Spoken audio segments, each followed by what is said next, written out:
የኢትዮጵያ ጸረ አበረታች ቅመሞች ባለስልጣን አበረታች ቅመሞችን በተመለከተ የስልጠናና የውይይት መድረክ አካሄደ።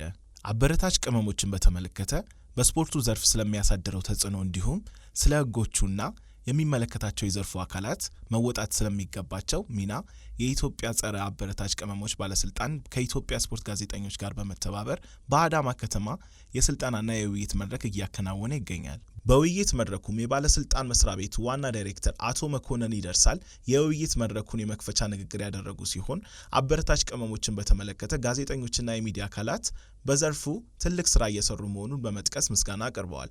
ባለስልጣን መስሪያ ቤቱን ባለፉት ዓመታት ጠንካራ ተቋም መገንባቱን እና የስፖርት ሳይንስ በደረሰበት ከፍታ ልክ ተቋሙን አብሮ ማደግ እንዳለበት ገልጸው ለዚህም የሚዲያው እገዛ እንደሚያስፈልግ ተናግረዋል። ኢትዮጵያ የጸረ አበረታች ቅመሞችን ቁጥጥር በተመለከተ በአጭር ጊዜ ጀምራ የተሻለ ውጤታማ አሰራር ማምጣቷን ገልጸዋል። ህገ ወጦች እንዲታረሙ ተገቢውን እርምጃ መወሰድ እንዳለበት ጠቅሰው ሁልጊዜም ትኩረታቸው ስፖርት ፍትሃዊ እንዲሆን መስራትና ውድድሩም ተሰጥኦን የተመረኮዘና ተፈጥሯዊ መሆን እንዳለበት በአጽንኦት ተናግረዋል። አበረታች ቅመሞች መጠቀም የእግር ኳስ ቤተሰቡን ከድጋፍ እንዲርቅም ያደርጋል ብለዋል። የተቋሙ ትልቁም ዓላማው ኢትዮጵያን በዓለም አቀፍ ውድድሮች ስሟን በከፍታ ማስቀመጥ መሆኑንና ለዚህም ከአበረታች ቅመሞች የጸዳ ስፖርተኛ መፍጠር ያስፈልጋል ብለዋል። በውይይት መድረኩም የአበረታች ቅመሞች ጽንሰ ሐሳብ ሀገር አቀፍና ዓለም አቀፍ የአበረታች ቅመሞች ተጽዕኖ እንዲሁም የኢትዮጵያ የጸረ አበረታች ቅመሞች ተጽዕኖ እንቅስቃሴ ምን ይመስላል የሚለውን አቶ ፈለቀ ዋለልኝ ለውይይት ተሳታፊዎቹ ያቀረቡ ሲሆን በህጉ አግባብም የተከለከለ ንጥረ ነገር ከመጠቀም ባለፈ